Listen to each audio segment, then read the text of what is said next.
Hi అండి, అందరికీ నమస్తే. నా మిస్టర్ రాక్షసుడు పార్ట్ 63. అందుకే విరాస్ ఎటువంటి ఎక్స్ప్రెషన్ లేకుండా సైలెంట్ గా ఉన్నాడు. దర్శన్కి మాత్రం అసద్ సడన్ గా రియాక్షన్ కి ఊపిరి ఆగిపోయినట్టు అనిపించింది. సిచ్యువేషన్ కాంప్లికేట్ అవుతుంది అని దర్శన్ భయపడుతూనే అసద్ ఇట్స్ టూ లేట్ అని గట్టిగా పిలవడంతో అసద్ ఆ పిలుపుతో తేరుకుని గీతని చూస్తూ కేర్ఫుల్ అమ్మా అని చెప్పి విరాజ్ వైపుకు చూడనట్టుగానే చూసి దర్శన్ వైపు కూడా ఒకసారి చూసి లోపలికి వెళ్ళిపోయాడు అసద్. దర్శన్ విరాజ్ ఎక్స్ప్రెషన్స్ నార్మల్ గా ఉండడం చూసినా కానీ భయంగా అనిపించి గీతా బంగారం, నాకు కూడా ఫ్లైట్ టైం అయ్యింది, నేను లోపలికి వెళ్తాను అని విరాజ్ వైపు చూసే ధైర్యం లేక విరాజ్ ని చూడకుండా లోపలికి వెళ్ళిపోయాడు.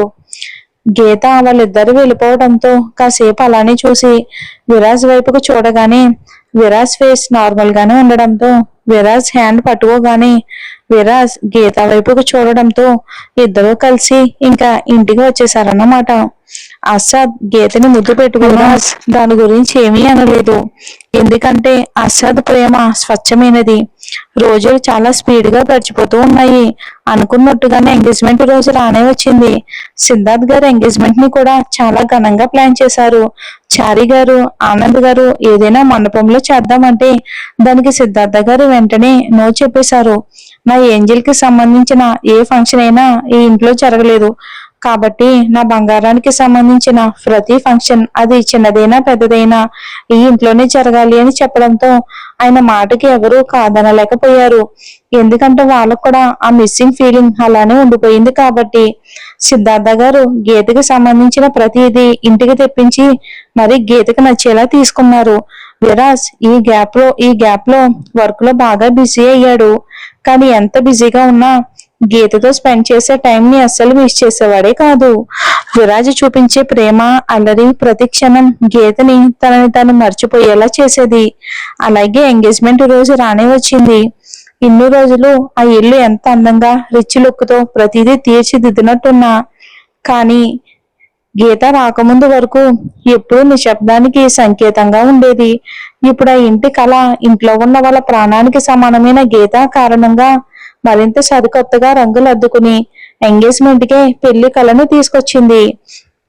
విరాజ్ రూమ్ లో రెడీ అవుతూ ఉండగానే ఆకాష్ రూమ్ లోకి రావడంతో రెడీ అయిన విరాజ్ ని చూసి, అబ్బా బావా, పొరపాటున నేను అబ్బాయిగా పుట్టాను కానీ అదే నేను అమ్మాయిగా పుడితే గీతకి ఛాన్స్ అసలు ఇచ్చేవానే కాదు అనగానే విరాజ్ విచిత్రంగా ఆకాష్ ను కింద నుండి పైకి ఒకసారి చూసి, నువ్వు ఒకసారి మంచి డాక్టర్ని కలవడం బెటర్ ఆకాష్, లేదంటే మేఘనకి ఇబ్బంది అవుతుంది అని అనగానే విరాజ్ ఏ ఉద్దేశంతో మాటలు అన్నాడో అర్థం చేసుకున్నా బావా అని అరిచినట్టే పిలిచి మళ్ళీ వెంటనే కన్నింగా నవ్వుతూ, బావా నీకు తెలియదు కదా, అక్కడ గీత చాలా బాగుందంట, అసలే ముద్దుగా ఉండే గీత మరింత ముద్దుగా రెడీ అయ్యిందంట, ఇప్పుడే నాకు మేఘన చెప్పింది.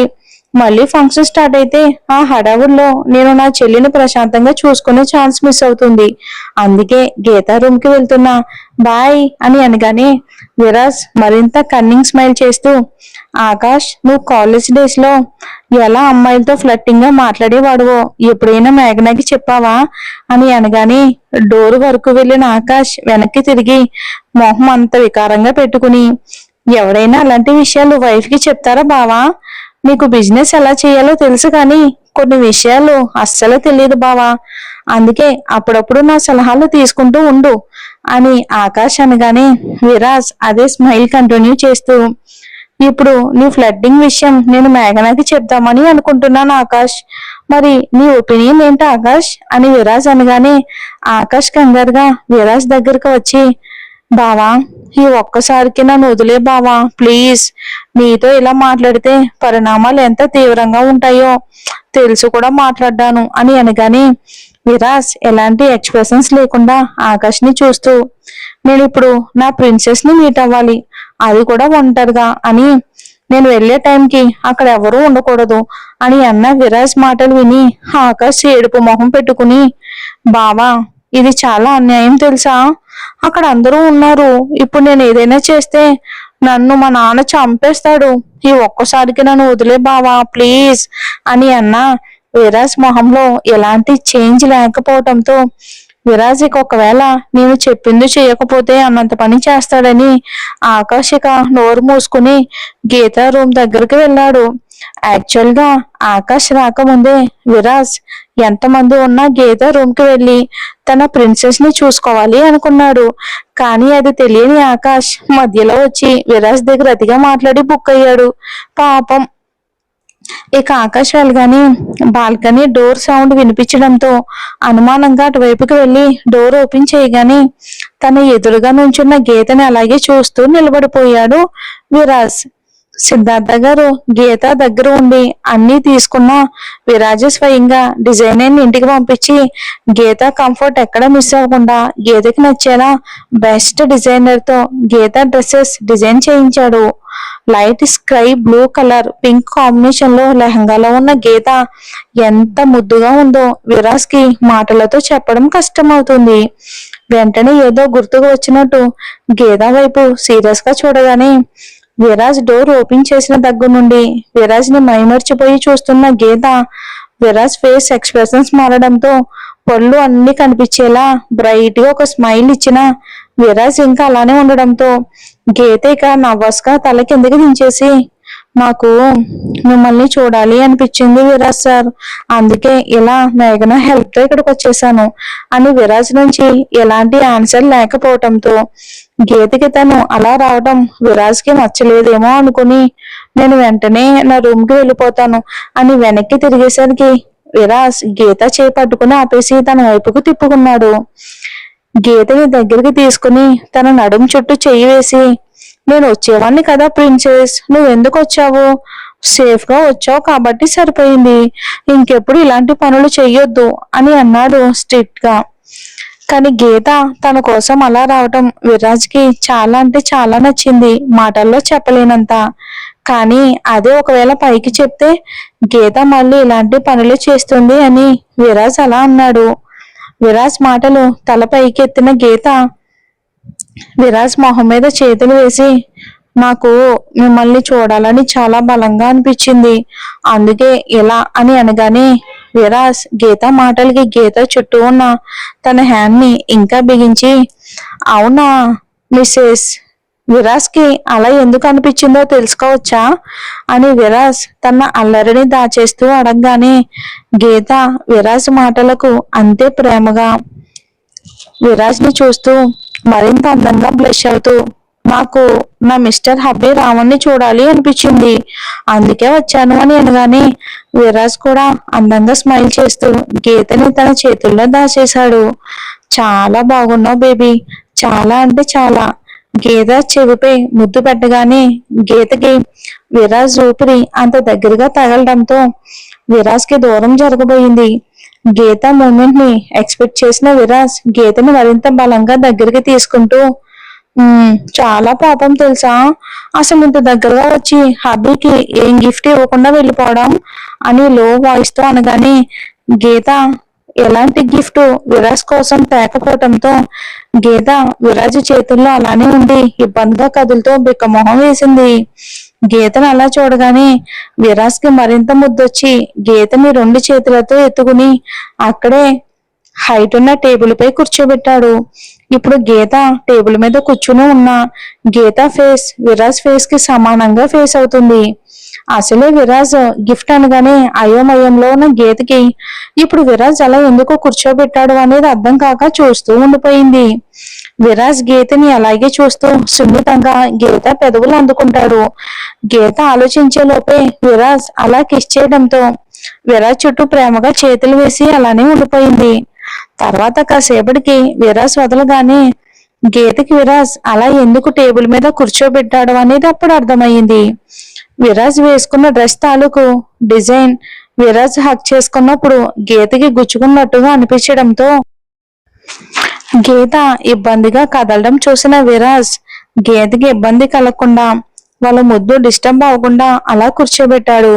విరాజ్ గీతని దింపగానే వెళ్దాము అనుకున్న గీతని చూసి నా గిఫ్ట్ ఇచ్చేసావు, మరి నీ గిఫ్ట్ తీసుకోవా అని విరాజ్ గీత కోసం కొన్న హిప్ చైన్ ని పాకెట్ నుండి తీసి గీత అలా చూస్తూ ఉండగానే గీత నడుముకి పెట్టి అక్కడ ఒక క్షణం ఆగి చూస్తూ దీనికి కూడా అర్జెంట్ గా దిష్టి తీయాలి బేబీ అని అక్కడ తన పెదవుల స్పర్శను కానుగ్గా ఇచ్చి పైకి లేచి గీతని అద్దం ముందు నిలబెట్టి గీత చుట్టూ చేతులు వేసి గీత వెనకే నిలబడ్డాడు.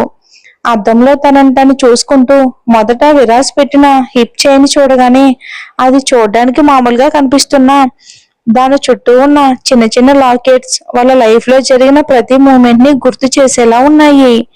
ఆఫీస్ లో గీత పడకుండా విరాజ్ పట్టుకోవడం, రెస్టారెంట్ దగ్గర ఇద్దరు కలిసి వాక్ చేయడం, ఫ్లవర్ గార్డెన్ లో విరాజ్ గీతని చూడటం, విరాజ్ ఇంటి దగ్గర గీత చేయి పట్టుకుని ఆపి ప్రపోజ్ చేయడం, ఇలా ఒకటేంటి ఇలా వాళ్ళ లైఫ్ లో జరిగిన అన్ని మూమెంట్స్ అన్ని చిన్న చిన్న సింబల్స్ రూపంలో ముద్దుగా ఆ హిప్ చైన్ చుట్టూ డిజైన్ చేసి ఉన్నాయి.